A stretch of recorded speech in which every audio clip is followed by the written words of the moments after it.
Halo guys, kembali lagi nih bersama aku dan narasumber kita yang ganteng ini. Halo Kak. Hai. Kembali lagi di podcast TTS HMKU FK Unut di episode 1 season 2. Nah, di sini kita masih membahas nih seputaran prahara hubungan romantisnya anak FK. Kali ini subtopiknya bucinnya anak FK nih Kak. Tanpa berlama lagi langsung aja nih ya Kak ke pertanyaannya. Gas. Yang pertama, apakah anak FK juga bucin terhadap pacarnya ataukah hanya bucin di pelajarannya aja Kak? Aduh, itu gimana ya?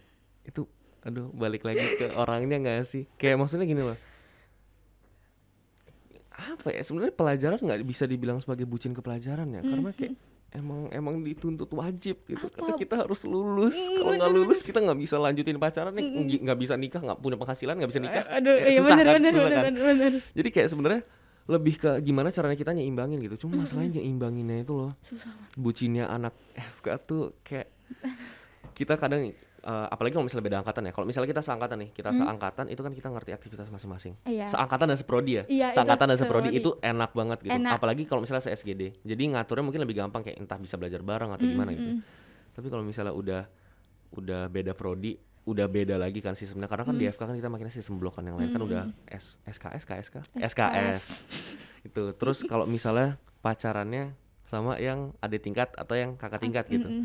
Kayak kita nyesuaiin dengan kesibukan mereka pun juga bingung gitu. Anggapannya kayak dari jadwal bloknya pun ribet. Kayak misal gini ya, kayak dalam satu blok itu kita ada 2 minggu buat belajar. Minggu pertamanya kita buat belajar adalah minggu mereka persiapan ujian. Iya. Dan itu nggak enak banget. Itu kayak kita mau bucin tapi mikir-mikir juga kan. Kayak aduh, masalahnya pelajaran ini kalau misalnya ditinggalin, oke, emang kita bisa belajar H-1, H-2 gitu. Cuma kan masalahnya ketenangannya itu lo nggak dapet. Karena ada beberapa orang yang emang dia butuh butuh healing sehingga dia harus keluar gitu. Tapi ada orang-orang yang kayak mau menenangkan dirinya mereka adalah dengan mereka tuh stay put gitu, dengan mereka tuh tinggal di zona nyamannya mereka. Mereka mempersiapkan mental mereka sampai akhirnya mereka tempur tuh belajar sampai ujian, remet nangis kalau misalnya lulus ya alhamdulillah gitu, seneng. Jadi sebenarnya bucinnya FK balik lagi gitu. Enaknya adalah kalau misalnya pacarnya tuh ngerti. Iya. Masalahnya pacar mau ngerti pun juga bingung kan, apakah ngertinya bener-bener ngerti, apa ngertinya itu cuma kode iya kok aku ngerti gitu, tapi dalam hati kayak kemana aja gitu. Terus kayak apa ya, apalagi kalau misalnya pacarannya ternyata dari luar FK. Iya. Itu kan mereka yang istilahnya benar-benar bebas banget kan, kayak anggapannya kita nih kuliah full day kayak kita sekolah biasa gitu, sedangkan mereka tuh kuliah kayak sehari cuma 2 jam. Iya. Itu pun juga jamnya bisa malam, bisa pagi, bisa siang, kayak itu benar-benar bebas banget. Dan mereka ngelihatnya tuh kayak mereka free banget gitu, mereka bisa enjoy. Apalagi kita kuliah di Bali kan, mereka enjoy banget gitu lah live di Bali. Sedangkan kita mau enjoy aja, aduh masih kuliah. Terus masih ada, biasanya kan kita dituntut buat organisasi kan, karena kan sebagai syarat yudisium gitu. Iya benar. Masih organisasi, terus kalau misalnya punya pacar harus ngurusin pacarnya juga kan, kita nggak bisa, kita jadi jatuhnya nggak punya waktu untuk kita sendiri gitu. Iya benar. Tapi kalau misalnya kita nggak nyari pacar pun juga kelihatannya kayak menyedihkan kok sendiri terus. Mana nih orang yang bilang masa perkuliahan adalah masa-masa yang senang-senang gitu, sebenarnya nggak bisa juga gitu dibilang kayak gitu, karena stres kan kuliah. Terus kayak ya gitu, sebenarnya balik lagi ke individu masing-masing. Balik ke individunya. Jadi kakak ini apa ya, mau nanya apa nih? lanjut skip lanjut ke pertanyaan kedua nih Kak. Mengapa anak FK bisa bucin tanpa mengganggu pelajarannya? Anak FK bisa bucin tanpa mengganggu pelajarannya? Gimana ya caranya? Maksudnya gimana caranya nggak sih? Gimana caranya untuk bucin tanpa mengganggu pelajarannya gitu kali ya? Mungkin kali ya. Gimana ya caranya? Tanpa mengganggu pelajarannya, bucinnya itu buat belajar kali ya. Tapi nggak pernah sih aku bucin belajar. Bucin itu ngapain belajar? Kayak bentar ulang pertanyaannya. Mengapa anak FK bisa bucin tanpa mengganggu pelajaran? Ada nggak sih? Ada nih. Ada nggak sih? Mengapa anak FK bisa bucin tanpa mengganggu pelajaran? Well, ada beberapa orang yang dia benar-benar nggak keganggu ya pelajarannya. Entah kenapa mereka bisa bucin, tapi mereka juga bisa ini, atau mungkin emang mereka dari lahir udah jenius kali ya, jadi baca sekali, udah langsung masuk otak gitu. Tapi sebenarnya yang aku lihat itu lebih banyak orang, sebenarnya bukan lebih banyak ya, jarang ada orang yang bisa benar-benar bagi waktu Mm-mm, mm-mm. gitu. Karena menurutku itu bisa dibilang cukup mustahil enggak, cuma cukup jarang gitu bisa dibilang. Karena ya itu karena apa ya, yang namanya kita manusia, kita punya prioritas kan. Iya. Dari prioritas itu yang membuat adanya ketimpangan gitu. Jadi nggak sepenuhnya seimbang. Mm-mm. Jadi kayak pada akhirnya pun akan condong lebih satu sama lain. Berarti kalau misalnya istilahnya dia pelajaran yang nggak bermasalah, mungkin emang dia lebih condong ke pelajarannya Pelajaran. itu dibandingkan dari kebucinannya dia. Mm-mm. Tapi ya itu masalahnya tuh ada beberapa orang yang kayak dia bucin bisa, tapi pelajarannya pun juga nggak ketinggalan. Mungkin mereka bucin ya emang beneran belajar gitu. Tapi aku pribadi sih ngeliatnya kayak Apa sih nggak bisa ya? apa ya ini, gimana nih caranya bisa gitu. Karena kayak gimana sih kalau misalnya kita lagi bucin gitu, terus kita lagi ketemu sama orang yang istilahnya kita sayangin gitu kan, kita pasti mau Sayang. spend time-nya bareng kan, Iya, entah iya. mau ngedate kayak mau Heeh. jalan, mau healing bareng-bareng, mau ke konser gitu kan. Aduh, itu kayak ya gitu. Jadi sebenarnya mm, dari prioritas sih, dari prioritasnya itu yang menentukan apakah dia ini bisa mengganggu pelajaran apa enggak. Karena dari apa ya, dari aku personally, aku ngelihat orang yang kalau misalnya pelajarannya tidak tertinggal, berarti mereka bucinnya itu tidak separah mereka bucin ke pelajarannya Iya. gitu. Kalau di kakak ini termasuk yang mana nih? Bucin ke pelajarannya atau gimana? Karena tidak ada yang bisa dibucinkan, jadi cuma pelajaran doang Ah, gitu. masa? Tapi kalau misalnya ada bucinannya ya, biasanya tuh kita, bukan biasanya kita ya, maksudnya ini past relationship ya. Iya. Kita tuh persiapan ujian tuh kadang suka belajar bareng gitu, kayak kayak entah zooman kayak atau kita saling sambil call-callan gitu, kayak nanya baca PPT. Padahal kita teleponan tapi kita nggak ngomong gitu, kita baca. Terus baru nanti kayak ada yang nanya gitu untuk biar ya sekalian belajar Itu gitu kan kan. satu prodi kan gitu kan, Iya, satu satu prodi lah. fakultas. Kalau misalnya beda Ngapain? Wah, kan, kayak yang misal nih dari prodi yang luar, kayak misal anak prodi luar lah. lain lah. Nah, mereka membucin sama kita tapi kita harus belajar ujian, kan kasihan juga Kasian gitu. nih. Makanya kayaknya itu yang membuat ada stigma di masyarakat kalau misalnya pacaran sama anak FK, mikir-mikir. Karena pacaran sama anak FK itu kalian akan Jangan gitu ditelantarkan dong. gitu. Padahal kan nggak sepenuhnya. Ada Enggak. kok anak FK yang sayang sama kalian guys. Jadi Ada guys. bisa ditingkatin lagi hopes-nya ya. Jadi biar saya juga tidak sendirian gitu kan. Banyak banget sebenarnya orang yang udah pacaran, tapi banyak juga gitu orang yang masih sendiri di FK, kayak menyedihkan Kayak banget. kita nggak sih, Kak? Iya, gila. Aduh,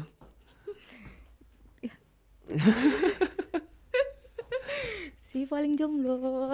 menyedihkan ya sebenarnya. Kirain kakak udah punya.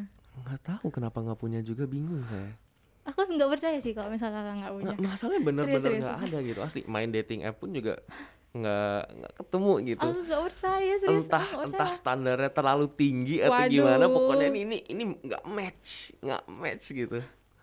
Nggak atau percaya. jangan-jangan gara-gara ini ya, di bio-nya tuh kayak mahasiswa FK gitu, jadi kayak orang-orang pada nggak mau gitu. Ganti dong kak kalau kayak gitu. Aduh. Ini ketemu langsung nggak sih, dating app itu kan kayak ada orang yang catfish nggak sih?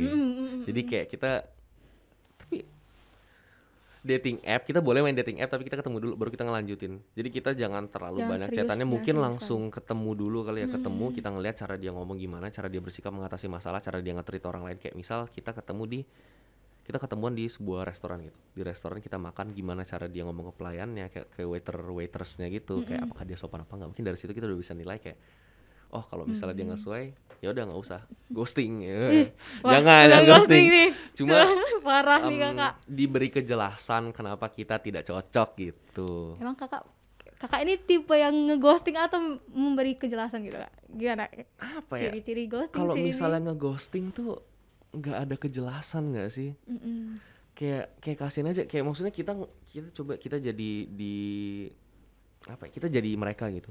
Kalau misalnya kita lagi interested sama orang, kita lagi senang sama orang, tapi kita tiba-tiba ditelantarkan gitu. Kasarnya jelek banget ya bahasanya. Ya maksudnya kita ditinggalkan gitu. Iya. Kayak sedih gitu. Jadi kita jangan yang melakukan itu ke orang lain, guys. Jangan ghosting orang guys, gak boleh. Ghosting itu tidak baik. Sedih nanti guys. Masa kalian mau orang sedih-sedih sih, berdosa tahu. Ya, aduh. Canda. Kita lanjut nih kak ke pertanyaan selanjutnya. Apakah bucin itu penting bagi anak FK? Penting atau enggak balik lagi ke masing-masing, guys. Jadi Tergantung ya, tergantung dari prioritas. Kalau misalnya ini, karena kayaknya jawabannya tuh semua tentang prioritas ya. Mm-mm. Tapi ini prioritasnya, ini prioritas terkait apa? Kalau misalnya prioritas terkait masa depan, kita ngelihat dia ini hidup untuk kuliah formalitas, yang kayak maksudnya lulus langsung nikah gitu. Mm-mm. Atau mereka mau benar-benar mengejar karir dulu. Atau Mm-mm. mereka mau kayak apa ya istilahnya, berdampingan ya dibilang. Jadi kayak dia kuliah iya, tapi setelah kuliah dia langsung mau nyari jodoh juga gitu. Mm-mm. Kuliahnya serius, dia mau fokus karir, tapi dia mau berkeluarga juga gitu. Dan dari cara dia membangun masa depannya, apakah dia orang yang benar-benar fokus karir, apakah dia orang yang benar-benar fokus ke keluarganya dia, atau dia punya tanggung jawab lain. Mm-mm. Kayak tanggung jawab lain. Maksudnya kalau misalnya kita fokus ke karir pun juga ada yang karirnya untuk kita gitu, kayak kita mau ngejar mimpi kita, tapi ada juga yang mereka harus nyari pekerjaan yang istilahnya paymentnya gede gitu untuk ngebantu keluarga mereka. Mungkin entah karena adik-adiknya masih banyak yang harus diurusin gitu kan. Jadi sebenarnya balik lagi ke prioritas gitu. Jadi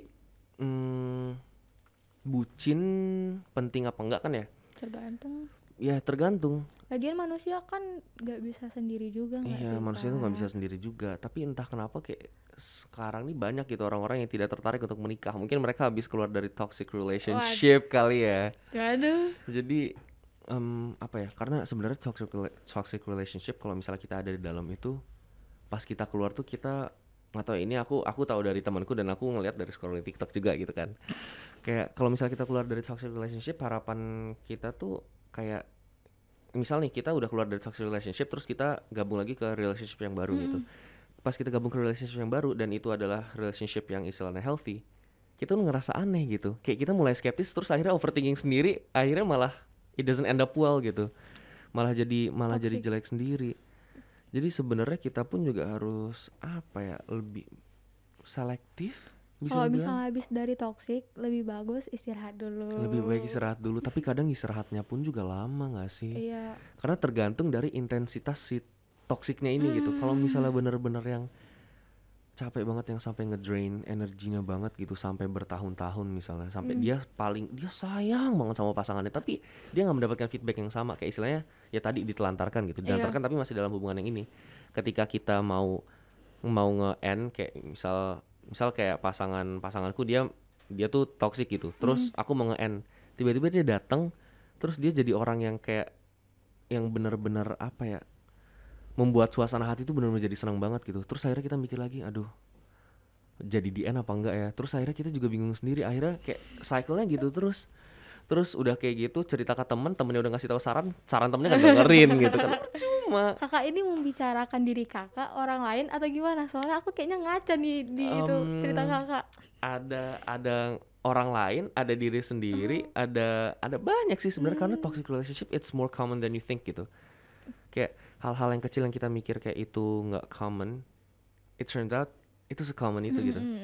Jadi kayak ya gitu, kayak nggak jarang aja gitu nemu toxic relationship. Makanya kan orang-orang mungkin dengan teman-temannya ada yang emang masih kuat bertahan, entah bagaimana caranya masih kuat bertahan untuk ngasih saran gitu ke teman-temannya, kayak udahlah jangan gini, walaupun sarannya nggak pernah didengerin juga gitu. Cuma ada orang yang kayak ya udahlah, udah nggak didengerin gitu, terserah lu mau ngapain gitu, karena mungkin dia terlalu capek ya, terlalu capek udah ngingetin terus nggak dihargain, terus kayak aduh. Udahlah, udah kita lanjut ke pertanyaan selanjutnya Udah di lanjut toxic ya. ini. Emang pertanyaan tadi udah kejawab ya? Pertanyaannya apa sih tadi? Apakah bucin itu penting bagi NFK? Iya, balik lagi tergantung ya. Apakah mereka mau nikah apa enggak? Kalau misalnya mau nikah mungkin mereka bucin gitu. Iya, oke. Dan bucinnya tadi dari pertanyaan-pertanyaan sebelumnya pun juga kan bucinnya ada banyak tipe. Iya, banyak. Ada bucin ke pelajaran, ada bucin ke pacar. Tapi dari cara menunjukkan kasih sayangnya pun juga beda gitu. Kakak ini kayaknya beneran berpengalaman banget sih ini kakak ini. Biasanya tuh ya orang yang nggak tahu ya, kayaknya orang-orang yang mengerti ya, sebenarnya kan kita nggak terlalu ngerti ya, kita ngelihat secara objektif gitu. Orang yang ngelihat percintaan secara objektif adalah orang yang nggak ada dalam hubungan gitu. Karena kalau misalnya udah dalam hubungan, kayak kita tuh pikirannya udah kacau gitu. Iya, benar-benar. Udah nggak bisa nggak orang lain ngomong aja nggak didengerin gitu. Nah, makanya kita itu kayak ada apa, pepatah tuh mengatakan, bukan pepatah sih, kayak banyak yang bilang kita tuh bisa mengasih saran untuk orang lain, tapi kalau untuk ke diri kita tuh nggak bisa. Tuh nggak bisa. Makanya kadang kayak aku nerapin maksudnya ini di luar dari hubungan ya, misal kayak kadang kan emang saran-saran orang lain itu nggak didengerin, tapi ketika kita ngasih saran ke orang lain itu sarannya bagus, tapi masalah itu nggak dengerin gitu. Iya. Coba misal aku lagi dalam masalah, kayak misal masalah di perkuliahan gitu, lagi malas belajar, terus negur diri sendiri gitu, kapan mau belajar, terus akhirnya debat sendiri, kepala pusing, terus akhirnya nggak jadi belajar, tidur. Jadi, Paling tidur. aduh, tidur tuh enak banget sih tapi. Wah. Itu aduh, kayaknya bucinnya sama tempat tidur sih. Itu enak Bantal banget. guling atau tempat guling. Bantal guling sih. Bantal Karena guling. kan kayak cozy gitu, merasa secure, merasa nyaman. Bisa nggak sih jadi bantal gulingnya? Waduh. Canda. Kayak pertanyaannya udah terjawab, itu tergantung dari orangnya lagi gitu, oke. tergantung dari prioritas. Mantap. Kita lanjut ke pertanyaan selanjutnya. Bagaimana pandangan anak FK mengenai orang yang bucin? Apa nih orang yang bucin dalam artian Tergantung bucinnya, PDA, Mas. public display affection, atau gimana gitu? Karena apa ya, pandangan orang terhadap orang yang bucin? Gimana? Balik lagi ke orang yang lihatnya sih sebenarnya. Karena ada orang-orang yang kayak mungkin dia punya penyakit hati gitu kan, terus dia cemburu gitu, kok orang ini bisa bucin, mana bucinan gue gitu, nggak ada. Tapi ada orang yang kayak ya dia nggak peduli gitu, karena ya basically ya tadi balik lagi ke prioritas hidupnya dia. Ini untuk pandangan yang jomblo. Iya itu kayak mereka mau nggak mau ya, karena emang nggak ada sesuatu yang bisa dibucinkan, mereka fokus ke hal-hal yang lain kan gitu. Jadi kayak ya udah gitu. Kalau di kakak, karena nih jomblo nih gimana nih? Apa sih tadi Iri pertanyaannya?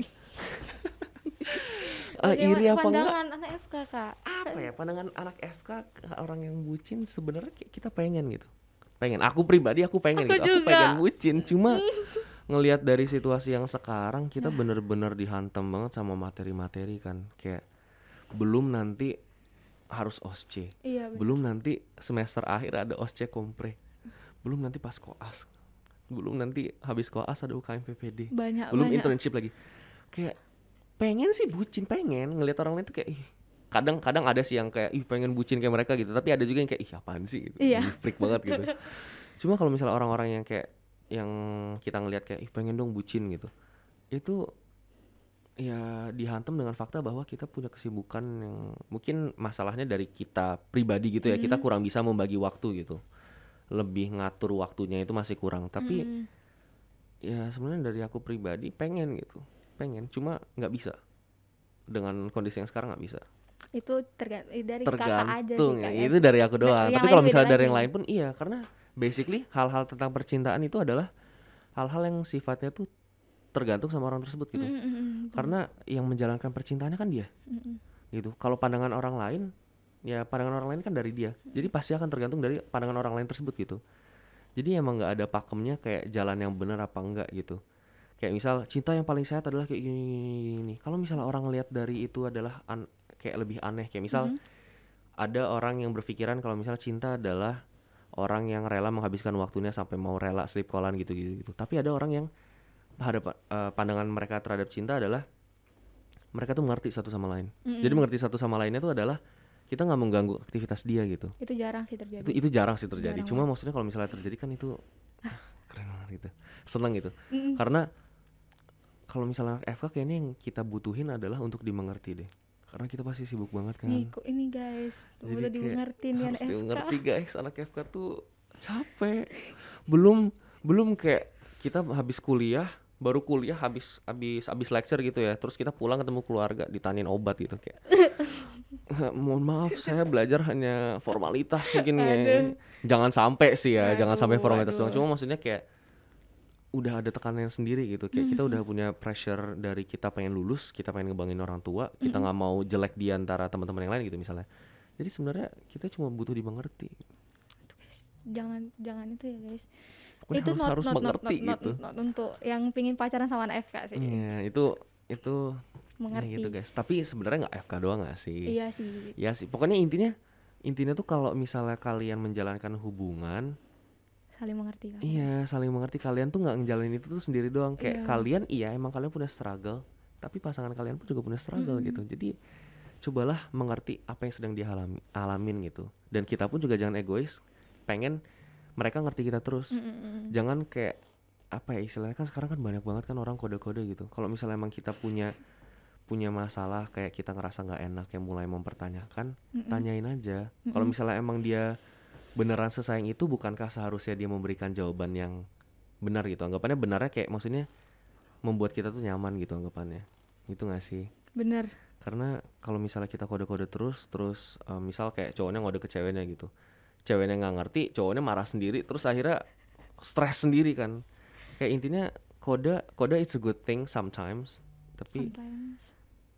ya diusahakan enggak gitu, karena kan kalau misalnya menjalankan hubungan kan harus ada kejelasan kan. Jadi kayak kalau misalnya nggak jelas ya udahlah, mending nggak usah gitu. Gitu guys. Ini pandangan orang-orang jomblo ya guys. Iya, Nggak tahu. kalau misalnya kalian yang yang udah punya pacaran, mungkin kalian punya jawaban yang lain kali ya.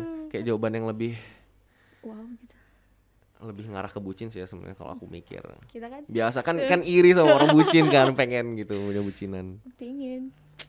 Cuma apa daya, tidak bisa. Gimana ya guys ya? Jomblo Jomblo. pride nih guys. Semoga nggak for life ya. Eh, Kan mau nikah, kita mau astagfirullah. nikah.